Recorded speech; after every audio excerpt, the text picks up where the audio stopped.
Hi guys, welcome to व्यंजन और इतिहास। मैं हूं अनिल और आज मैं आया हूं हजरत निजामुद्दीन औलिया की दरगाह पर, जो कि है दिल्ली में निजामुद्दीन रेलवे स्टेशन से 1.5 से 2 किलोमीटर की दूरी पर। यहाँ पर 2 मकबरे और मज़ारें बनी हुई हैं, जिसके अंदर एक है हजरत निजामुद्दीन औलिया की दरगाह और दूसरी अमीर खुसरो की दरगाह। ये जो लाल रंग की दीवार आपको दिखाई दे रही है, अमीर खुसरो के मकबरे की दीवार है। इसके ऊपर जो लाल रंग के धागे बंधे हुए हैं, ये लोगों के मन्नत के धागे हैं। ऐसा माना जाता है लोग अपने मन में जो मुराद लेकर आते हैं, जो भी मन्नत उनकी होती है, वो अपने मन में रखकर इस दीवार पर धागे बांध देते हैं और वो अवश्य पूरी होती है। मन्नत पूरी होने के बाद लोग यहाँ पर आके अपने इस धागे को खोल देते हैं।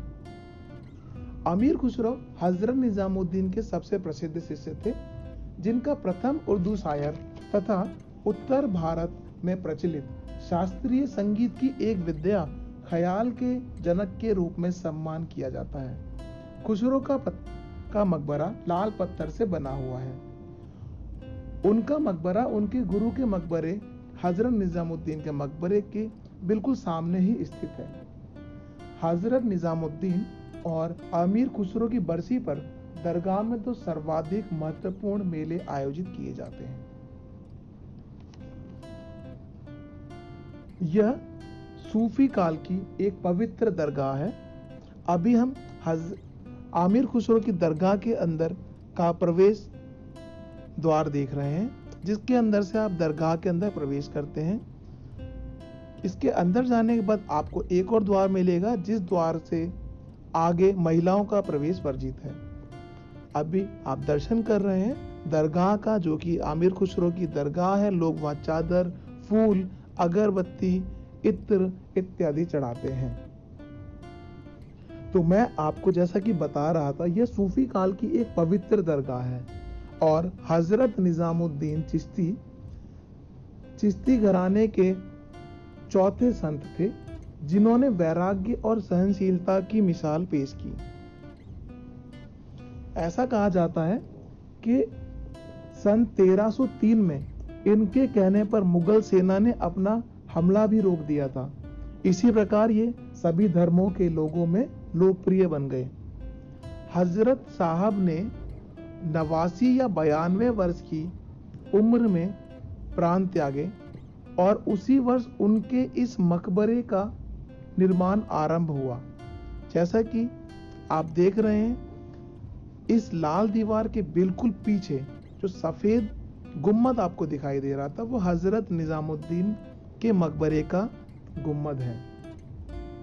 उनके प्राण त्यागने के बाद ही उसी वर्ष इनके मकबरे का निर्माण आरंभ हो गया और बताते हैं सन 1562 तक इसका नवीनीकरण होता रहा।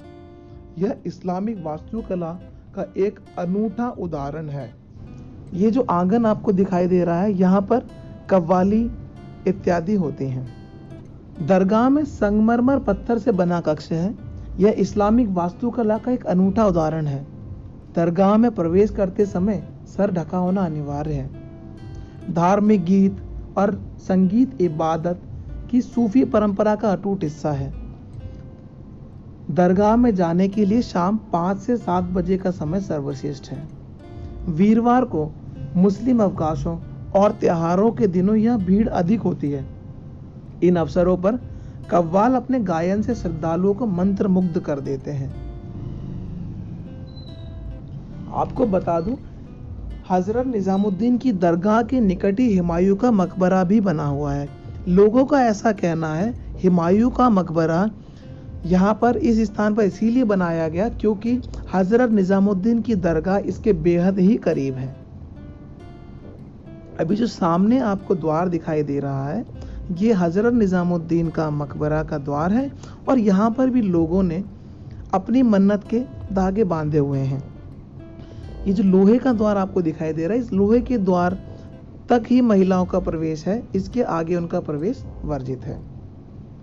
अभी आगे आप हजरत निजामुद्दीन की दरगाह के दर्शन करेंगे, जहाँ पर भक्त लाए हुए चादर, फूल, इत्र आदि उन्हें अर्पण करते हैं।